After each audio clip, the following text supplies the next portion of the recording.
जन गण मन अधिनायक जय हे भारत भाग्य विधाता।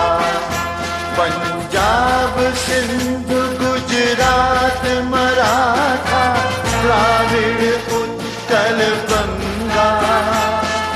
विंध्य हिमाचल यमुना गंगा उच्छल जलधि तरंगा।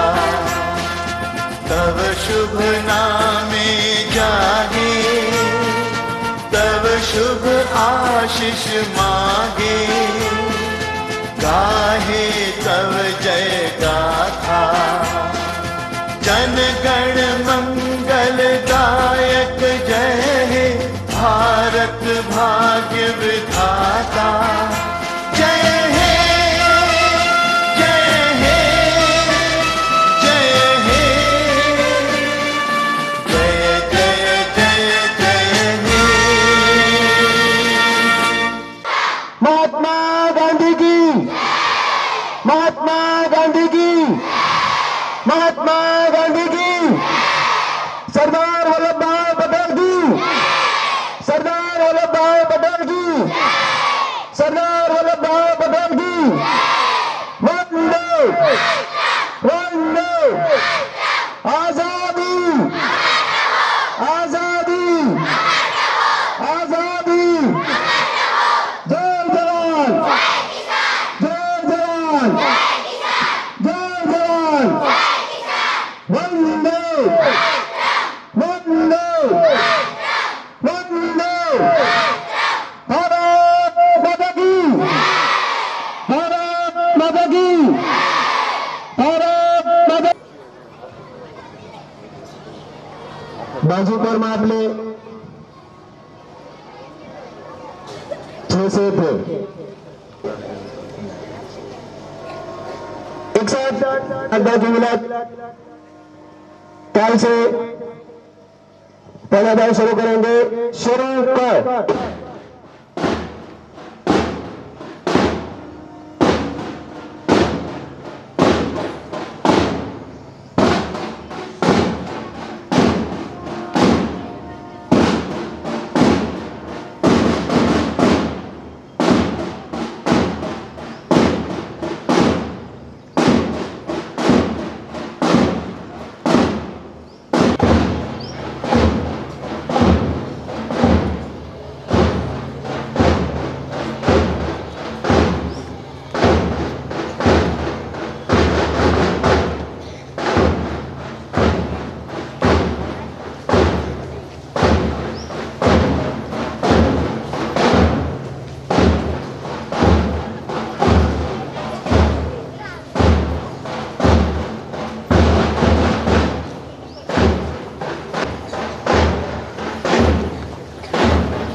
एक से 5 दाव की मिनट है।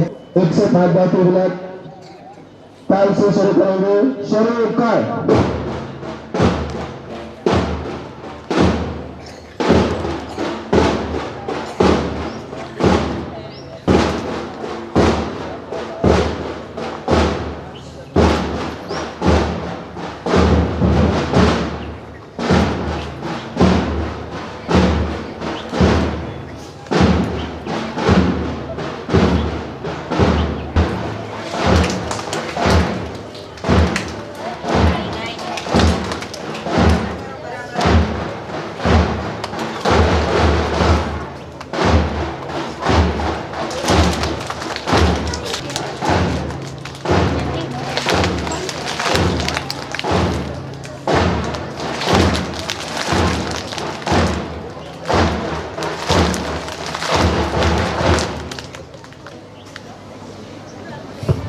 एक साथ विश्राम।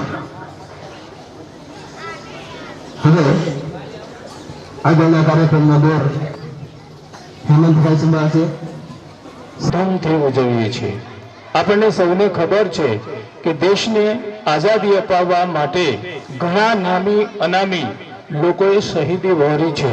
ત્યારે આપણને આઝાદી મળી છે, પણ આજે આપણે ફક્ત ભારત માતા કી જય એ શબ્દને શાંતિ રાખવા માટે જ ઉપયોગ કરીએ છીએ. એ આપણી થોડીક નબળાઈ છે. પણ પ્રતિવર્ષ 15મી ઓગસ્ટ અને 26મી જાન્યુઆરી એ દિવસે હંમેશા આ દિવંગત આત્માઓને, આ શહીદોને, એમની શહાદતને યાદ કરી અને આપણે આપણી સાંસ્કૃતિક વારસાને યાદ કરવો જોઈએ.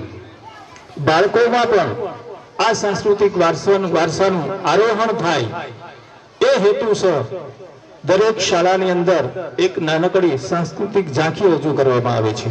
તો આજે આપણે પણ આપણી શાળાના બાળકો દ્વારા તૈયાર થયેલ એક સાંસ્કૃતિક ઝાંખી નિહાળીશું. સૌપ્રથમ આપણે ધોરણ 7ની કન્યાઓ દ્વારા જે કૃતિ તૈયાર થઈ છે, જેના માર્ગદર્શક છે હેતલબેન વાઘાણી અને હેતલબેન જોશી, એ કૃતિ આપણે નિહાળીએ. કાના સોજા જરા નટખટ કનૈયો આપણને ખબર છે કે ખૂબ તોફાની હતો, નાનો હતો ત્યારે માં યશોદા એને સોવડાવવા માટે વિનંતી કરે છે. એ સુંદર મજાની કૃતિ આજે આપણે નિહાળીએ. તો હું વિનંતી કરું ધોરણ 7ની બાલિકાઓને કે એ કૃતિ આપ સૌની સમક્ષ રજૂ કરે.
સુંદર કૃતિને પ્રોત્સાહિત કરીએ.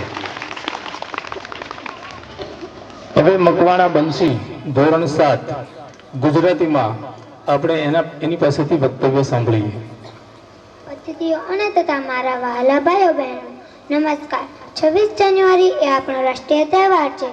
15 ઓગસ્ટ 1947ના દિવસે આપણો દેશ આઝાદ થયો. ત્યારબાદ દેશનું બંધારણ તૈયાર કરવા માટે બંધારણ સમિતિની રચના કરવામાં આવી. બંધારણ ઘડવાનું કામ ડૉક્ટર બાબા સાહેબ આંબેડકરે કર્યું. આ બંધારણ 26 જાન્યુઆરી 1950ના રોજ અમલમાં આવ્યું. આ દિવસથી ભારત સાર્વભૌમ પ્રજાસત્તાક રાષ્ટ્ર બન્યું. ત્યારથી દર વર્ષે આ દિવસે રાષ્ટ્રીય તહેવાર તરીકે ઉજવાય છે. 24 જાન્યુઆરીના દિવસે સવારે શાળાઓમાં અને સરકારી કચેરીઓમાં રાષ્ટ્રધ્વજ ફરકાવવામાં આવે છે. રાષ્ટ્રધ્વજને સલામી આપવામાં આવે છે અને રાષ્ટ્રીય ગીત ગાવામાં આવે છે. દિલ્હીમાં લશ્કરી વાહનો સાથે લશ્કરીની ત્રણેય પાંખોની પરેડ થાય છે. સાથે જુદા જુદા રાજ્યોની વિકાસની તેમજ સાંસ્કૃતિક ઝાંખીઓ બતાવવામાં આવે છે. રાષ્ટ્રપતિ પરેડની સલામી ઝીલે છે. સોસાયટીઓમાં અને શાળાઓમાં સાંસ્કૃતિક કાર્યક્રમો રજૂ કરવામાં આવે છે. રાષ્ટ્રધ્વજમાં મુખ્ય 3 રંગ હોય છે: કેસરી, સફેદ, લીલો અને વચમાં અશોક ચક્ર હોય છે. કેસરી રંગ શૂરવીરતા સૂચવે છે, સફેદ રંગ શાંતિ સૂચવે છે અને લીલો રંગ હરિયાળી સૂચવે છે અને વચ્ચે રહેલું અશોક ચક્ર તે ગતિશીલ સૂચવે છે. પ્રજાસત્તાક દિન રાષ્ટ્રીય ભાવનાને પ્રેરણા આપતો દિવસ તહેવાર છે. અસ્તુ. નમસ્કાર. જય જય ગરવી ગુજરાત. સુંદર મજાનું વક્તવ્ય આપણી સમક્ષ રજૂ કર્યું. ખૂબ ટૂંકા સમયમાં એને પ્રોત્સાહિત કરીએ. આજના આ કાર્યક્રમના મુખ્ય અતિથિ અને મુખ્ય મહેમાન શ્રી નયનભાઈ ગોળકિયા અને શ્રી ધર્મેશભાઈ ગાબાણી આપણે ત્યાં પધાર્યા છે. ત્યારે હું એમને ખાસ વિનંતી કરીશ કે આજે અતિથિ વિશેષ તરીકે જે રાવલ સાહેબ આપણે ત્યાં આવ્યા છે એમને આપણી શાળા પરિવાર